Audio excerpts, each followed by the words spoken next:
I've spent $15,567 trying to go from a 20 handicap down to a single digit. Welcome to the channel. My name is Berdogi, where I'm calculating every hour and every dollar that it takes to become a single digit handicap. Boy, have we got a lot of cool stuff. Not only did I play in a tournament where I could win $10,000 with my boys Mason and Cole from Busted Jack, we're talking about the importance of practice versus improper practice. We also had a beautiful, beautiful lesson, and we even did a little bit of indoor golf so I can kind of get a little up to date on what my new yardages are, since I can't even remember the last time that I checked. It was probably 2-3 years ago when I lived in Idaho, and I was so new to golf that I didn't even look at what the carry was. I was just looking at the total distance of everything. So it's been a couple years since I've updated my kind of mental map of how far I hit all my clubs. I mean, obviously I have kind of a good idea, but I'm also doing a little something different with my golf swing, and that's going to change my numbers, so we need to figure out what those are. Before we get into any of that though, I just have to remind you that if you're not subscribed, you're going to 3-putt the rest of your life, and to go check out berdogi.com if you want to get your sweet, sweet merch. That's kind of what makes this whole thing go around. You know, if it wasn't for you guys supporting the channel, this would be a lot more difficult, so thank you guys that have supported the shop.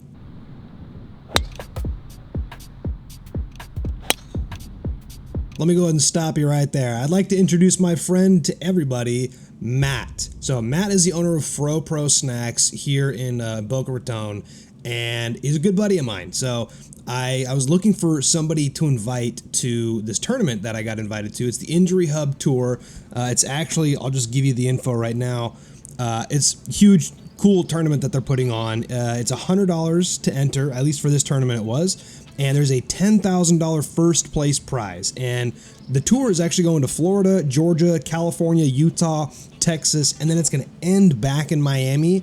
And the final event, from what I heard, is a $50,000 prize for first place. So it's a two-person scramble, and I needed somebody. And I asked all of my friends, all of my buddies. They were either out of the country, they were back home, they were doing something, nobody could make it, so I asked my other good friend, Matt. Now, contrary to what you might believe, that swing gets him a 4.7 handicap. So, as much as I want to poke fun at Matt, he's a far, far superior golfer than I am, and I don't think I've ever beaten him once out of all the times that we play.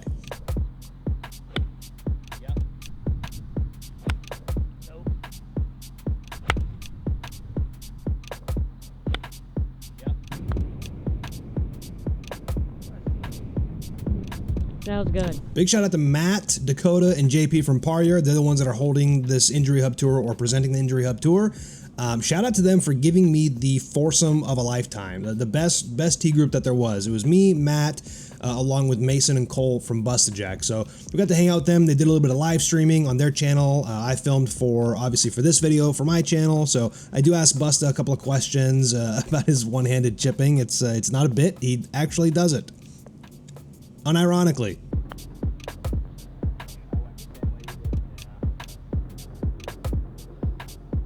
Never doubt. There it is. Woo! I haven't hit a putt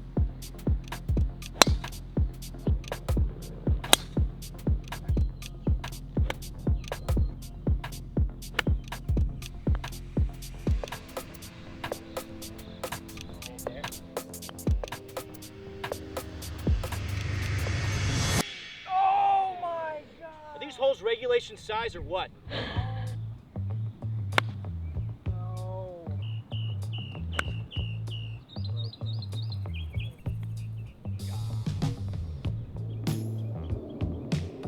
Oh, baby. Never doubt. Beauty. Oh, yeah. Oh, baby. What a beauty.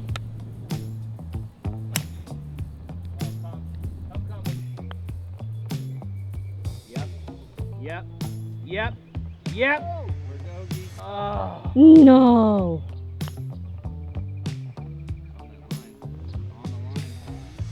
Oh, that's two. Oh. That's twice. Are you? One time. There it is.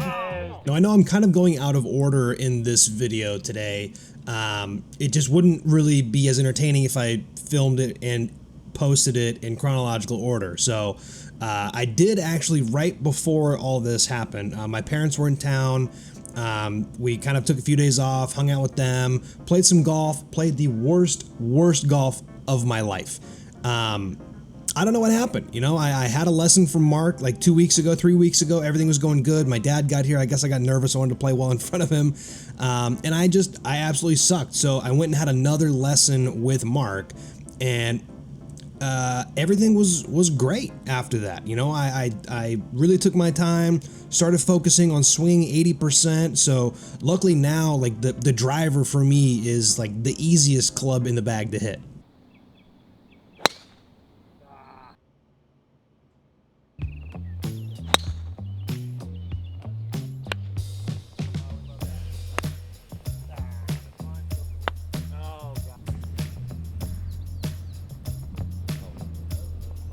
As you can see here, I'm pretty much dialed at this point. Me and Matt are just total ham and egging it down the middle of the fairway.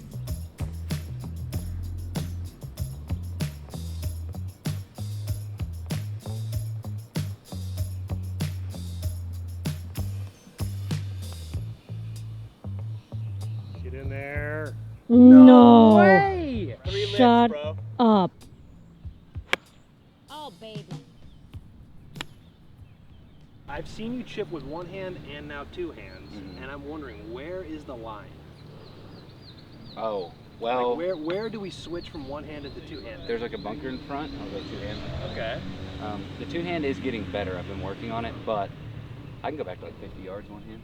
50 yards with Yeah. one Damn. hand? But there's got to be like no bunker in front. Nothing, just in case you Yeah. kind of roll it up or something? Yeah, because like then I go lower loft and run it up there.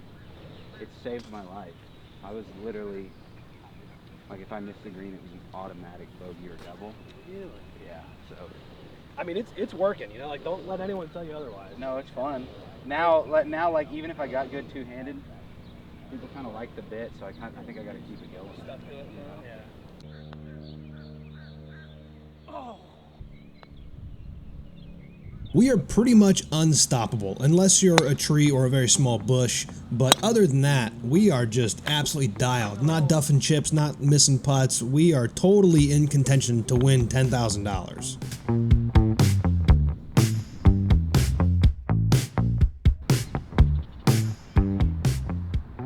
I know you guys are pretty tight with Strix on, but I bet you didn't know that they sent me my own custom balls. Strix on sent me my own balls. Nice. I'm a child. What can I say? Look, I'm a child. It is what it is. But Strixon, if you're watching, please send me some more golf balls. They're not watching. I would love some balls, even some divides like your boys here play. Not gonna lie, it was pretty cool to see those little balls that are like half white and the other like yellow. Pretty cool to line up for a putt. I don't know how they look over the top of it, but it looks cool watching them roll down. I would love to be able to watch them not roll down the line in perfect clarity. I'd love to see me roll it not end over end and left over right.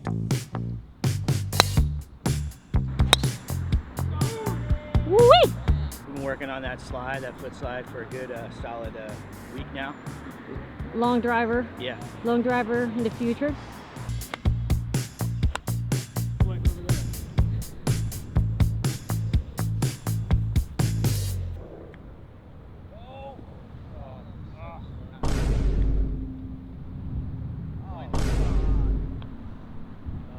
Dude, I don't know what that was.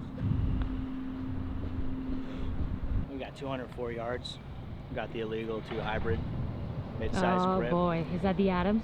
Yeah, into the wind. I'm looking to flush it. Probably right. Oh my god. It felt really good, just kind of left.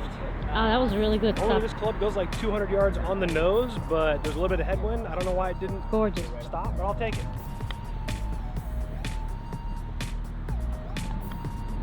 Oh my god, I'm such a pussy. Is that our guy? That's our guy! I'm like, what are you doing? Oh, not even close. Just like I tell everyone, I'm a backdoor bandit. Sorry, back nine bandit. That's really where I come alive. So I told Matt if he can just get us off the tee box for like the first 9 holes, then I should probably be able to contribute a little bit on the backside. So we're just really trying to not get last place. Like, if I'm being a buck with you, we're not trying to win at this point. We're trying not to embarrass ourselves in front of Mason and Cole, so that way they might invite us to go play with them again. But it's not doing too bad. You know, I've hit some really bad shots, but I've also hit some really good shots, some good putts, some good chips, some good iron shots. Not a single good drive, but there's always the back 9, brothers. Oh, that's nice. That's straight power, boy. Woo!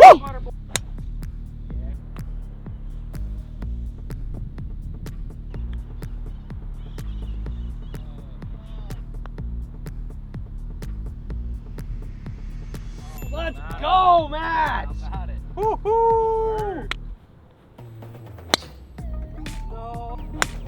No.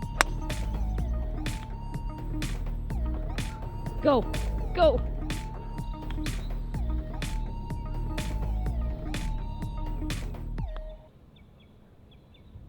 That was pretty straight.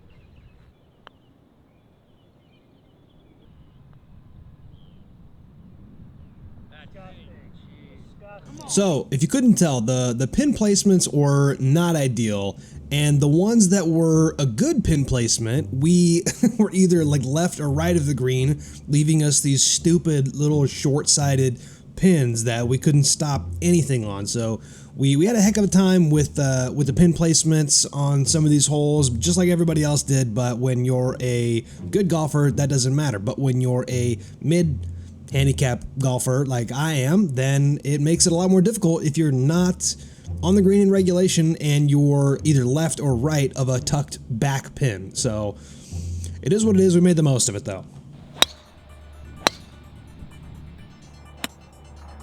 Oh, perfect.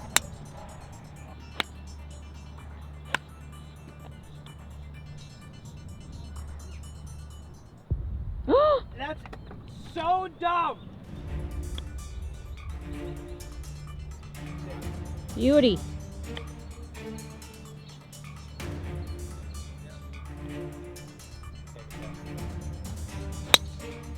Oh, baby. First of all, stop laughing. I get it. It's funny, but it hurts. Second of all, a lot of these shots where you see me doing this weird stuff and I'm just swinging out of my shoes, it's because Matt is in like prime position and he hits the ball further than I do. So I'm like, well, if I'm going to contribute, it's got to be because I'm swinging at 145% in order to outdrive Matt and get us in a better position. So a lot of these shots where you see I'm just absolutely horrific, that's the reason. At least that's the reason that I'm willing to publicly say. Obviously, I'm not going to take any responsibility on my own for being a bad golfer, but I'm just going to say that my partner hit it better than me, so I tried to swing harder. Don't laugh. Oh God, yeah. Go! Go, you piece of shit. Beauty. Oh, dude.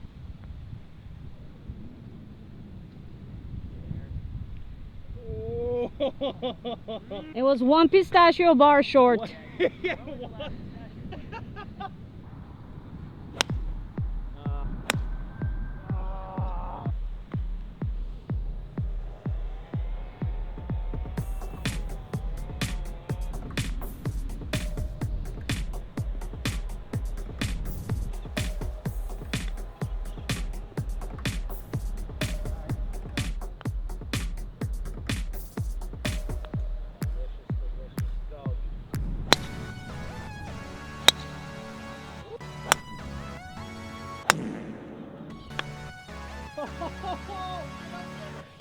Oh my goodness.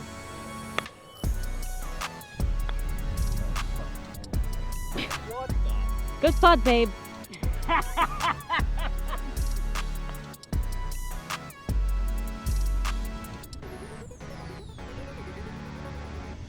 Shut up.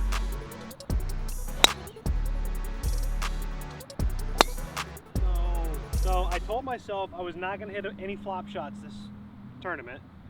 but I don't have any other options. If I try and do my little normal low chipper, it's gonna be a mile past it. So we gotta hit the floppy woppy.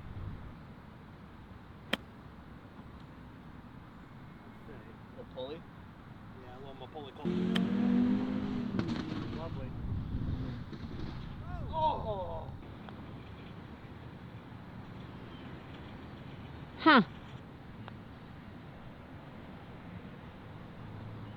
Let's go, baby!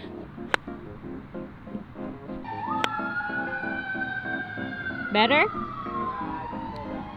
As if I didn't already have enough excuses, it was hotter than a spoon in a trap house with no air conditioning that day, and this is towards the end of the round. We've been in the beating sun all day. It was in the middle of the hottest part of the day. I'm gassed. I'm gassed, man. And so is Matt. It's hot. We're tired. We're thirsty. We know we're not in contention. We're just trying to have a good time and hang out with the boys. But yeah, it kind of fell apart on that hole, just a skosh. But that's par threes. I have a par 3 curse. I swear that's what it is. Especially if you're talking like 180 yards plus on a par 3. Good luck. It better be 200 yards so I can hit a 5-wood into it. If it's not, then I'm just taking the double and moving on.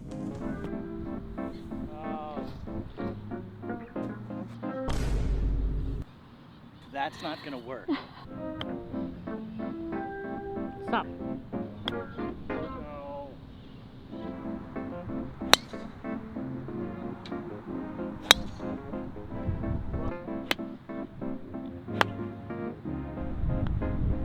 All day, all day, all day! Woo! So we shot a 37 on the front and a 37 on the back, which was a 74. And I think we ended up getting 4 strokes because this is handicapped as well. So we shot a 70. So not great, not horrible for a 2-man scramble. One of them being complete, dead weight. I'll take it. I'll take it. We didn't win anything, but had a good time. I really appreciate the guys from Par Yard inviting us out there to the Injury Hub Tour. Like I said, make sure you guys stay tuned for the other dates and events that are coming near you, and then hopefully you guys can get out there. But as far as the total goes, it was $100 to enter this. That was it. $100, and there's a $10,000 prize for first place. So add that up to the total, add 4 hours for that event. Now we're going to kind of go back in order so I can show you guys kind of what led up to this stuff. So this was before I had my lesson. You can see the importance of practice versus proper practice and improper practice. If you practice something wrong, doesn't matter how good you get at it, it's still wrong. So you can see that I am very, very steep. I'm practically just picking the club straight up. I'm going a little bit back and then just straight out the top with it. And it's so hard to get back into position, and it's practically impossible, and that's why it's kind of been suffering. So this was before my lesson. I thought I was doing the right thing. It's kind of funny I'm wearing the same shirt right now, but I'm practicing wrong. And I'm doing 2 different kinds of practice. One's a high shot, one's a little bit of a low runner. The low runner is my kind of my safe shot, my go-to. If I can use it, I use that. But if I gotta go over something, I have to be able to hit a ball over it. But I'm doing this completely wrong. I just wanted to show you that just because you practice doesn't mean you're doing the right thing. And obviously for that, $0 added to the total because chipping practice is completely free. It is $20 for the golf balls, for the driving range, and I put an hour for the practice session. Okay, next up is a lesson with Mark from my home club. He's the head pro here. Runs the whole show. He might even be higher than the head pro. I think the head pro is out right now, and he's like more of a general manager who used to be a pro. He also does lessons there. Phenomenal. Absolutely phenomenal guy. He's a bit camera shy. He doesn't like to be on camera. That's totally fine. I'm going to respect his request and cut out most of the stuff where he's in it, and I'll just kind of explain to you what he explained to me in the moment. But this guy's legit. I absolutely love working with him. This is my second lesson with him, and I think it's really paying off despite what you just saw. You're going to see some other stuff coming after that. But I've really been enjoying working with Mark. And so add $75 for a 1-hour lesson and 1 hour to the total spreadsheet as well. Show me to hit a few, or? Okay.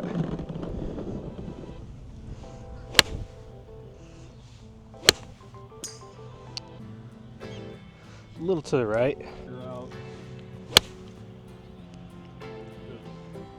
Yeah, see, those are all nice. Yeah. There you go. There we go.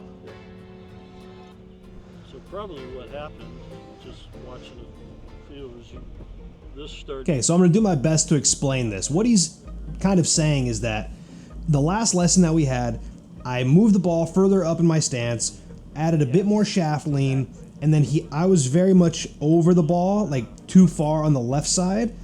So what he had me do was to tilt a little bit, so that way I can go from the right side to the left. Because if you're on the left-hand side and you never leave the left-hand side, then you basically can't weight transfer and you do a bunch of weird stuff.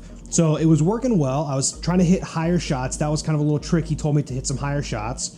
But the problem was I hit 1 or 2 bad shots and then I immediately go, oh my gosh, I'm not leaning back far enough and I don't have the ball far enough forward. So I put the ball even further forward in my stance, added more shaft lean, and then was leaning more back.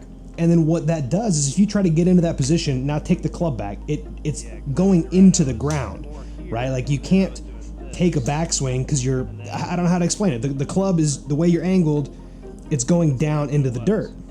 So what he's having me do is try to correct that. So what that would end up making me do is when I would go to take the club back, I would just basically go back a little and try not to hit anything in the house and just pick it straight up like this and then get back to it. And I was just doing all this weird stuff, which obviously wasn't working in the slightest. That's what we're trying to fix. I'm leaning too far back, the ball's too far forward, I end up topping the ball, and then I have to stay behind it when I swing so I don't chunk it 4 inches behind the ball. This week, man, it was rough.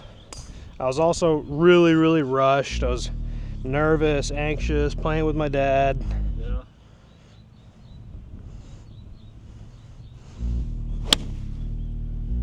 Yeah, that's nice. Much better. That's better.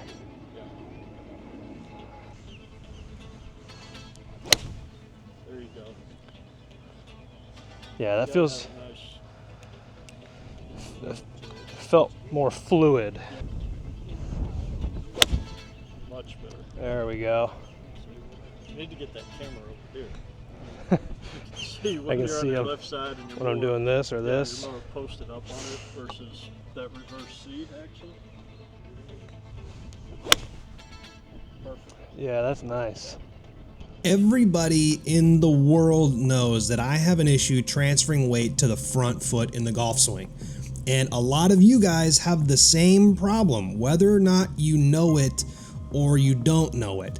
So I'm going to try to teach you something that was very, very helpful to me during this lesson. For demonstration purposes, these are your feet, right? This is your front foot. If you're a right-handed golfer, this is your back foot. One thing that I was taught a while ago was to not have your feet like this, not have your feet, well, actually, yeah, don't have your feet like this, put them like this, right? They say to splay the front foot, splay the back foot. That way it can help you with rotation. If you have rotation problems and you can't rotate in the backswing, taking that back foot and opening it will help rotate more. But it comes at a cost.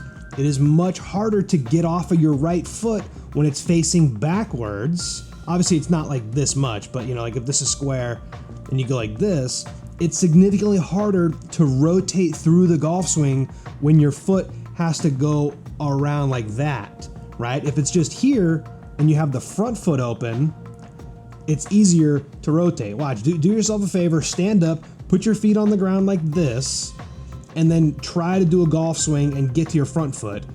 After you've done that, take your back foot and make it more neutral and keep the front foot splayed open and feel how much easier it is to finish forward through the golf ball when this foot is more straight.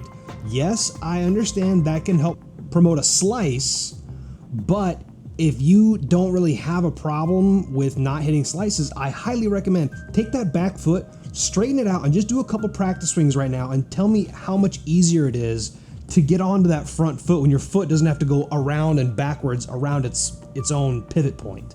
Okay, I'm gonna try to show you what I'm talking about, right? If you swing like this, it's very hard to stay balanced forward and backwards or left and right. If you go like this, it's much easier to stay balanced this way and this way. However, get into this position and see your foot has to go backwards, around, and then up, right? So if you're trying to weight transfer and now your foot is like, it's stuck.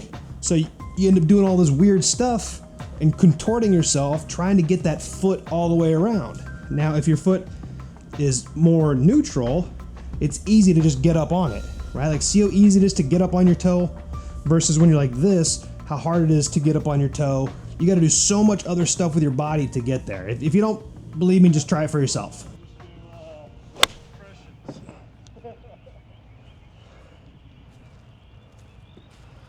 Yeah, it seems good.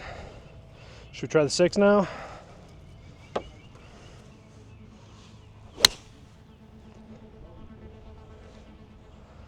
That's better. Swing underneath it? Yep. The club or the ball? Ball.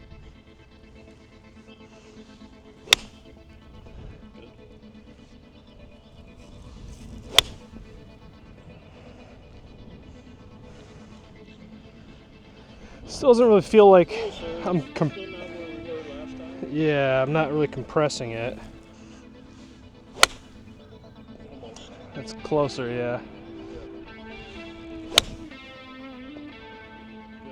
That's so crazy because to me it felt like that was super closed. That's good, yeah, I like that. The other thing that I learned, and it didn't really like get cemented in my mind, but it was swinging at 80%. I didn't really realize this until I posted a TikTok and an Instagram story or a reel asking some of my best low handicap friends that I have, people that are like scratch golfers, plus handicaps, low single digits. Every single one of them said, other than Mason said he swings 100% all the time and that's why he sucks. His words, not mine. But I asked everybody, how hard do you swing a golf club? And they all told me anywhere between 75 and 85% power. Not 80% swing speed, right? That's two different things, but feel versus real, right? You want to feel like you're swinging at about 80 to 85% in order to maintain control, because hitting it out of the middle of the club when you're swinging at 80% versus hitting it off the toe when you're swinging at 100%, the 80% is going to go further. You guys are actually going to find out that I end up hitting the ball a little bit further when I swing softer because I'm making solid contact every time.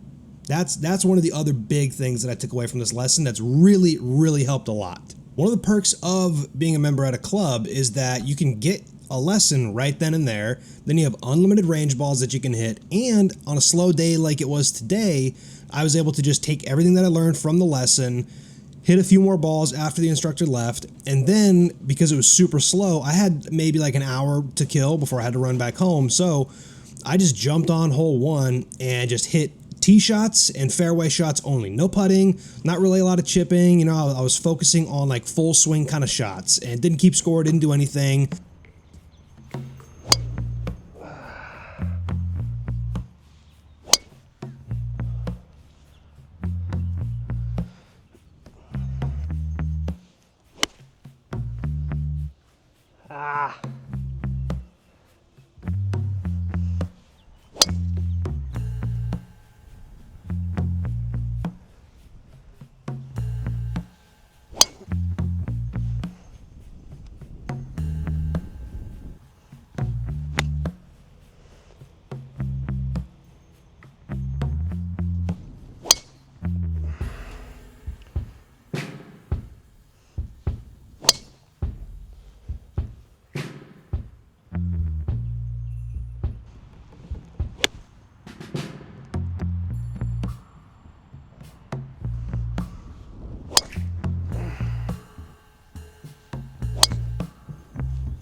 That's how it goes sometimes.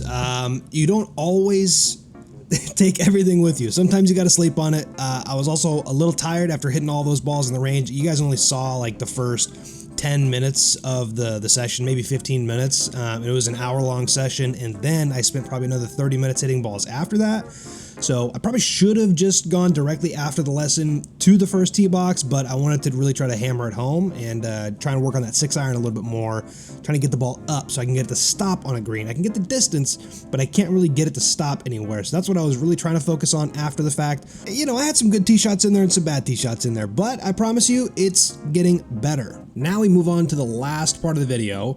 I actually went to this place called Flagstick Golf Performance right up the street from where I live. It's an indoor simulator place. They got a bunch of bays in there. They got a club building station. They got a whole bunch of cool stuff in there. And that's $80 for 1 hour. And this is important because I don't know what my stock yardages are.